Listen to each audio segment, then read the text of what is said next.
Ya.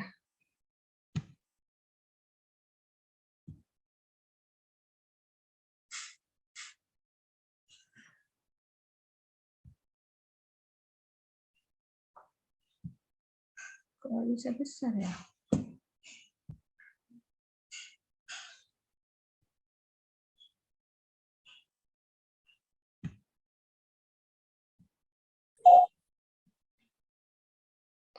Udah kelihatan ya? Sudah, dokter. Sudah, dok. Izin sudah dok. Kok gini ya? Ya.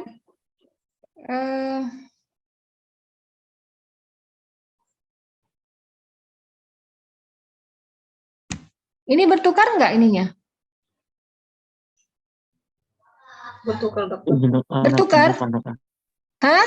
Iya, dokter. Oke, kita mulai ya. Kuliah kita hari ini mengenai neutropeni.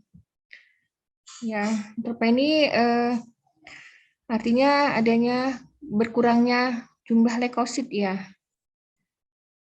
Jadi yang disebut leukosit itu adalah neutrofil ya, neutrofil. Jadi neutrofil itu terdiri dari granulosit dan monosit ya, yang dihasilkan di sumsum tulang.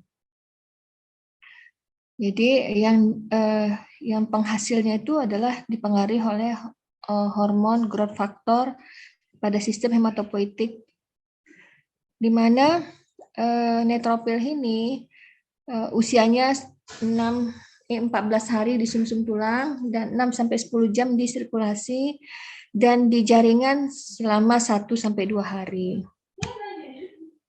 Jadi ini adalah formasi daripada neutrofil, monosit, dan fagosit. Jadi sel darah itu neutrofil ini bagian daripada granulopoietik, yang sel muda disebut dengan mieloblast, kemudian menjadi promielosit, menjadi mielosit, metamielosit, dan kemudian menjadi neutrofil batang, ya kan? Kemudian neutrofil batang ini akan menjadi neutrofil segmen, dan seterusnya dia akan masuk ke dalam darah ya, dalam darah. Ini di sumsum tulang. Kemudian mieloblast ini tadi kan ada menjadi promielosit, kemudian promonosit. Promonosit itu yang akhirnya akan menjadi monosit yang masuk ke dalam pembuluh darah, kemudian aliran darah. Kemudian ini akan masuk ke dalam jaringan yang disebut dengan imatur makrofag dan menjadi matur makrofag. Jadi neutrofil ini juga masuk ke dalam jaringan. Jadi ada di jaringan, ada di pembuluh di aliran darah, ada di sumsum tulang. Jadi ini proses daripada perubahan daripada neutrofil tersebut. Kemudian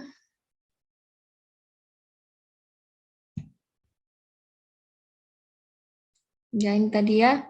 Jadi hampir sama yang tadi tuh, ini yang menentukan yang mempengaruhi sistem tersebut. Di dalam sumsum tulang ada growth factor namanya ya. Ini growth factor stimulating, ada GCSF, terus GMCSF, kemudian dipengaruhi oleh interleukin 3.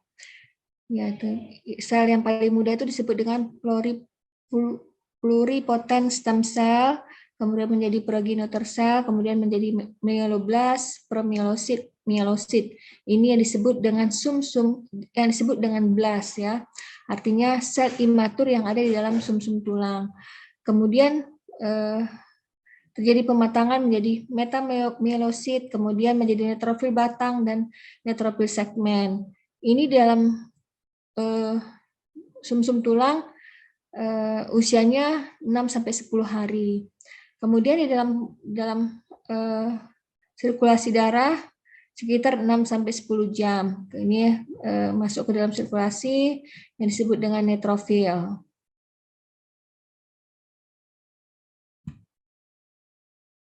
Jadi apa yang disebut dengan neutropeni adalah berkurangnya nilai absolut daripada neutrofil di dalam sirkulasi di dalam darah.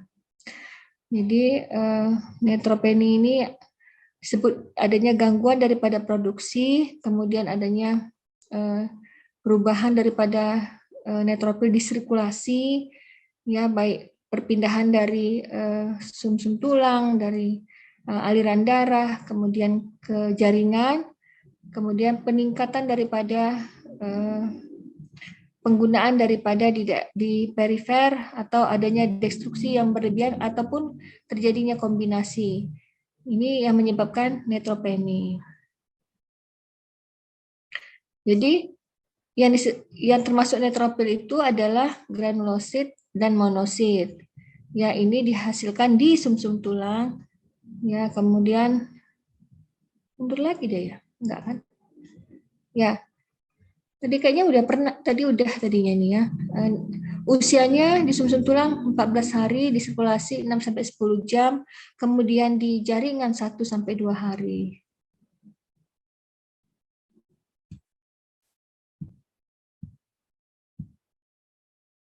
Oke, tadi mundur dia. Jadi saya ini lagi ya di atas tadi. Jadi ini yang disebut dengan neutropenia. Jadi neutropenia itu dibagi secara klinisi yang kita sebut dengan ANC atau absolute neutrophil count, dibagi atas mild neutropenia, moderate neutropenia, dan severe neutropenia sampai agranulositosis. Nah, ini di mild neutropenia itu ditandai dengan ANC-nya atau jumlah daripada neutrofil itu 1000 sampai 1500 sel per mikroliter. Kemudian yang moderate 500 sampai 1000, sedangkan yang severe adalah kecil dari 500, sedangkan agranulositosis adalah kurang dari 200. Bagaimana menghitung ANC atau absolute neutrophil count adalah batang sama segmen, kemudian dikali jumlah neutrofil, kemudian dikali 100%. Salah ini. Jumlah batang dan segmen, ya kan, kemudian kalau nggak salah dibagi atas leukosit kali 100%. Salah ini. Coba nanti dicek lagi ya. Neutropeni dibagi atas akut, kronik, transien maupun pseudo neutropeni. Jadi yang kronik itu kalau lebih dari 3 bulan neutropeninya, kemudian ini disebabkan oleh penurunan daripada produksi, kemudian adanya peningkatan daripada penghancuran daripada neutrofil tersebut. Sedangkan pseudoneutropenia di mana jumlah neutrofilnya normal, kemudian populasi populasi yang berpindah antara ke sumsum tulang ataupun ke aliran darah ataupun ke jaringan itu melebihi daripada yang normal ataupun kurang daripada normal. Pada sumsum tulang biasanya normal. Penyebab neutropeni tadi sudah kita sampaikan bahwa ini oleh karena adanya penurunan produksi, kemudian adanya kegagalan daripada pelepasan neutrofil yang matur di dalam sumsum tulang, kemudian peningkatan daripada perpindahan daripada neutrofil tersebut, kemudian adanya penghancuran daripada neutrofil. Jadi peningkatan penghancuran daripada neutrofil. Ini lagi dah. Apa ini? Ini penyebabnya ya. Jadi bisa kongenital maupun didapat. Nanti bisa dibaca ini.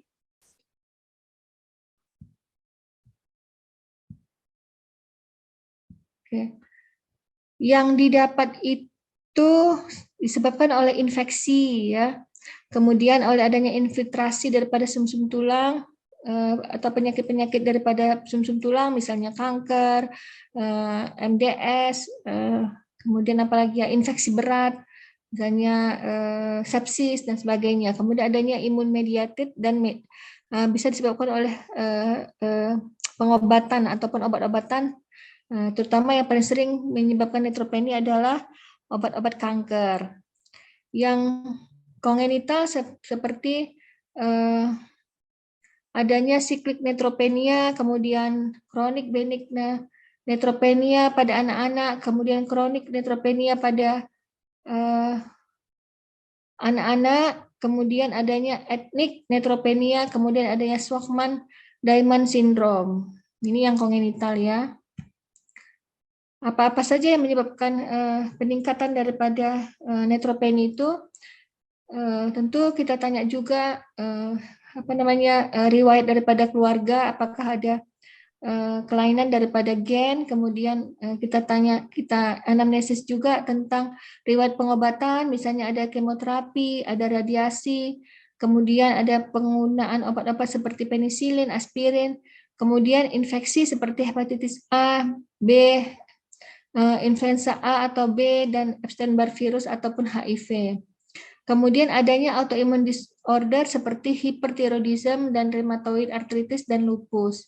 Kemudian penyakit-penyakit yang menyebabkan gangguan daripada sumsum tulang, misalnya anemia aplastik dan leukemia. Kekurangan daripada vitamin dan mineral oleh karena defisiensi daripada vitamin B12, asam folat, dan kuper. Nah, kok balik lagi deh.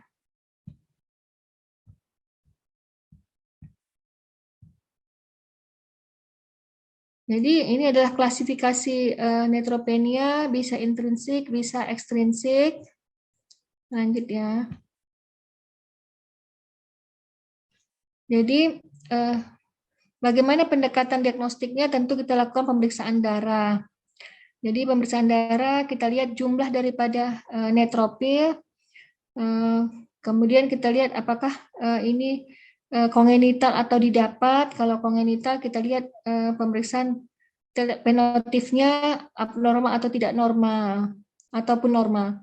Kemudian kalau didapat kita harus menentukan penyakit-penyakit yang menyebabkan oleh karena neutropenia, seperti adanya misalnya adanya leukemia, ada metastasis daripada keganasan, ada infeksi viral ataupun bakteri.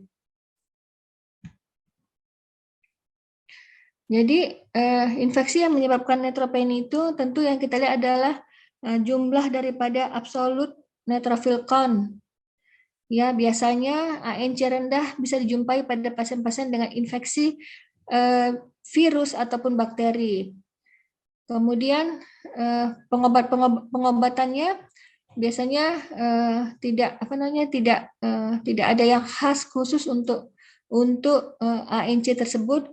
Biasanya akan bagus sendiri dengan waktu 3-4 minggu ataupun lebih.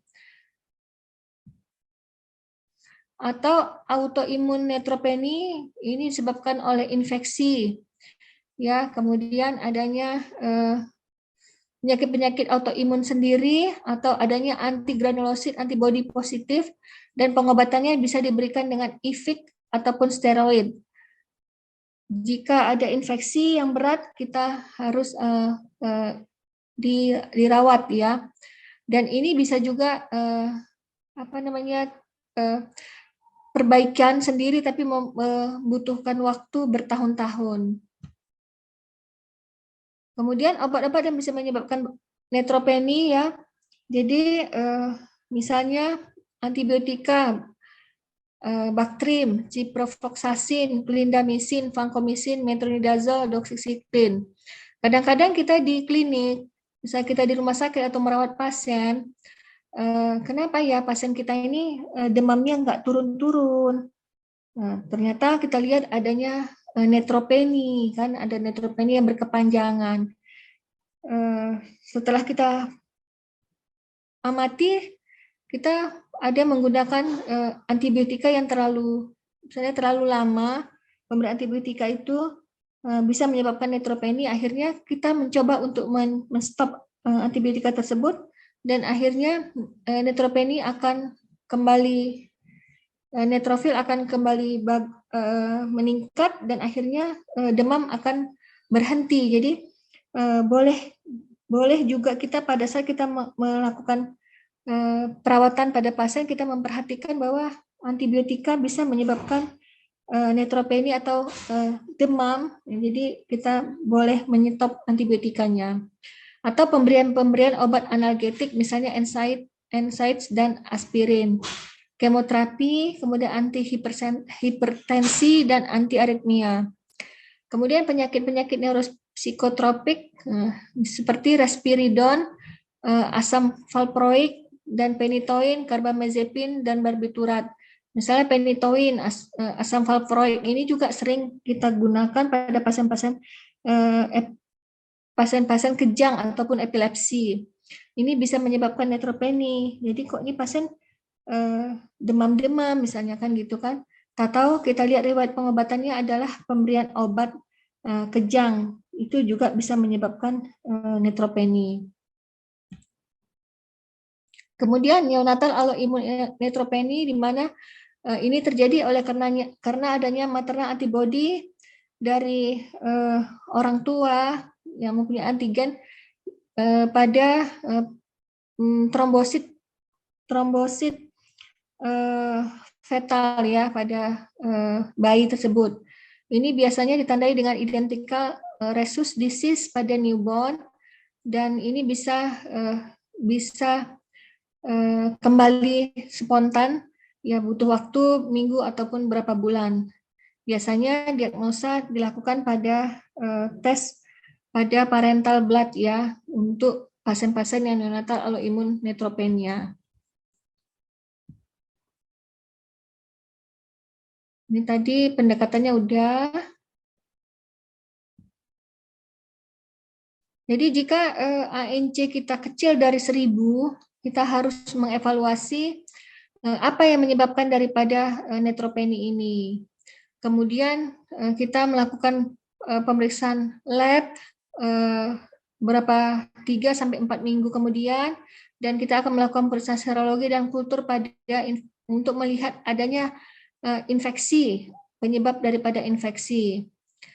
Ya, kemudian yang berhubungan dengan sering pada ANC kecil dari 1000 ini oleh karena adanya transient mielosupresi, biasanya oleh karena infeksi daripada virus.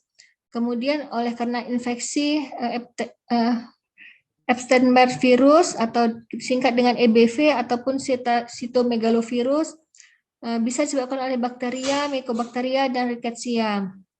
Dan bisa juga terjadi pada pasien-pasien menggunakan dialisis ataupun ECMO.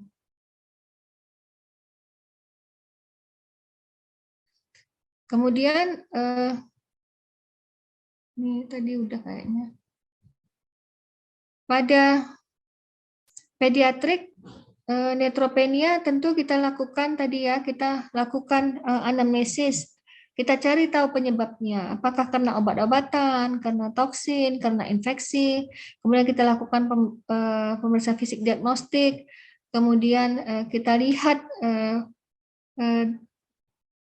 darahnya ya, terutama.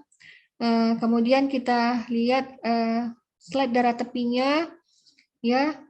Kemudian kalaupun misalnya neutropenia terus-terusan dan berkepanjangan, bisa sitopenia ataupun pansitopenia ataupun gangguan yang lainnya, kita boleh melakukan aspirasi sumsum tulang, yaitu kita lakukan BMP.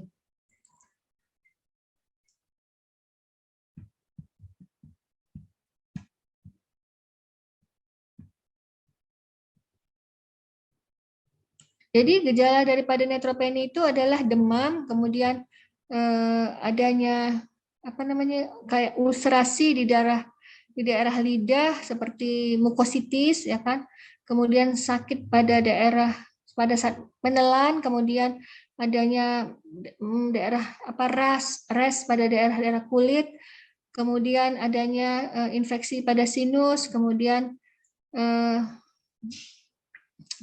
adanya batuk dan wheezing ataupun wheezing. Jadi kapan kita harus aware atau membutuhkan perawatan, yaitu pada ANC kecil dari 500 dengan demam. Nah, pada saat melakukan perawatan, kita harus melakukan kultur darah dan memberikan antibiotika. Biasanya kita bertanya ataupun melakukan anamnesis dengan riwayat adanya demam yang berulang, kemudian adanya keringat malam, terus berat badan yang menurun drastis, adanya pembesaran kelenjar getah bening, kemudian sulit berjalan ataupun adanya sakit-sakit pada tulang. Kemudian bisa dijumpai adanya limfadenopati ataupun organomegali.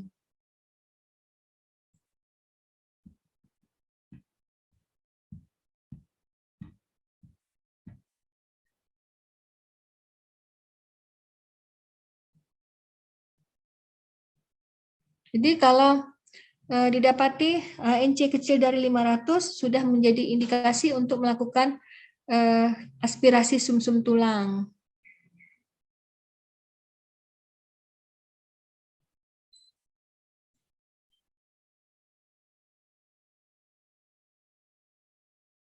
Ya, ini nggak usah ini, terlalu tinggi kali buat kalian. Jadi tentunya pasien-pasien dengan neutropenia kita harus mencari tahu underlying disease-nya, apa penyebabnya, ya kan? Makin kita tahu apa penyebabnya makin cepat atau segera, kita akan bisa melakukan pemberian antibiotik, antifungal ataupun antivirus yang sesuai dengan penyebab tersebut. Tapi kalau misalnya kita belum mengetahui penyebab daripada neutropenia, kita boleh memberikan antibakteri atau antibiotika. Biasanya kita berikan adalah broad spectrum. Kemudian boleh kita berikan antibakteri profilaktik ataupun terapi daripada kortikosteroid ataupun melakukan splenektomi pada pasien-pasien, misalnya splenektomi jika pasien itu disertai adanya pembesaran daripada limpa. Kemudian adanya autoimun neutropenia.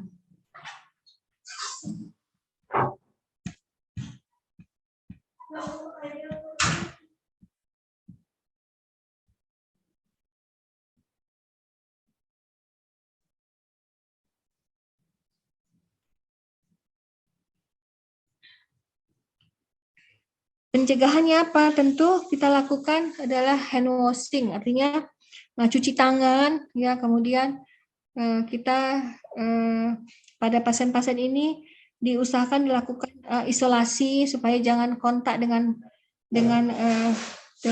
yang lain. Kemudian menjaga kebersihan, baik pun kebersihan mulai dari makanan, kemudian sikat gigi, ya, dan lain-lain.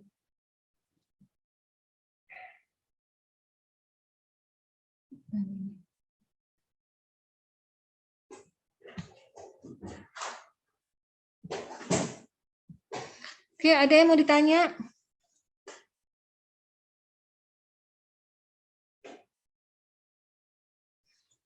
Ada pertanyaan? Belum ada, dokter. Halo, nggak dengar. Tidak ada, dokter. Oke, kalau nggak ada, kita akhiri. Assalamualaikum warahmatullahi wabarakatuh. Selamat sore. Terima kasih, dokter. Terima kasih, dokter. Terima kasih, dokter. Kasih dulu. Terima kasih, dokter. Terima kasih, dokter.